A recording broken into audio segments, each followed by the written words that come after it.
Tonight is war on the streets of New York City. A mob power struggle claims an innocent victim.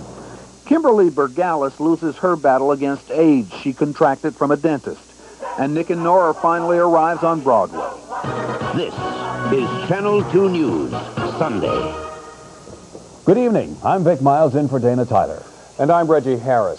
Tonight, police say New York City is a war zone for mobsters and their targets. Authorities are acknowledging the mob war for the first time after a series of shootings which escalated today with the killing of an innocent victim. Channel 2's Ti-Hua with the story. Police say this morning around 9:15, just after 18-year-old Mateo Speranza opened up the bagel shop, he was shot to death. I heard 5 gunshots, and 2 in a row, and then 3 afterwards. I got up, I looked out my window, and I heard his car speeding down the avenue. I was sick this morning. I saw him being taken out, and I said, oh my God. I couldn't do anything. I looked at it, just, why? The victim, according to police, was in the wrong place at the wrong time. They say the gunmen were there because of a power struggle inside the Colombo crime family. The bagel shop is owned by people who do have a criminal record and who are reputed to have some organized crime ties. And just before this shooting, there was another one today. A James Malpino checked into the Coney Island Hospital emergency room with a gunshot wound to the chest. His father is Louis Malpino, of the same address, reputed to be a Colombo soldier.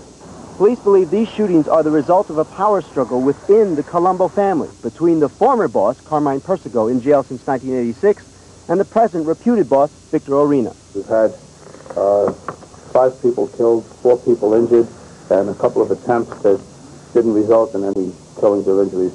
So that we think that there's a serious conflict going on within the Colombo crime family.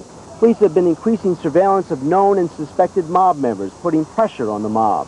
At the funeral home where the wake was held of one of the recent victims of this mob struggle, Gaetano Amato, 2 law enforcement officers sat with binoculars and a camera recording those in attendance.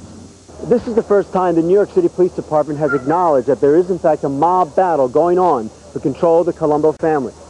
Police add they believe it's among the lower-level members of the organization, which may explain why out of the 5 killed in recent weeks, 2 have been the wrong people. The first, a case of mistaken identity, and then today at this store, an innocent bystander. In Brooklyn, Ti-Hua Chang, Channel 2 News. New York is reportedly ready to launch a multi-million-dollar attack on an epidemic of tuberculosis. The New York Times reports the city and state will spend $8 million to overhaul how the bacterial infection is treated. More workers will be hired for TB therapy. Prisons and hospitals will have to build rooms that will contain the spread of the bacteria better. And a hotline will be set up for doctors to share information on TB cases.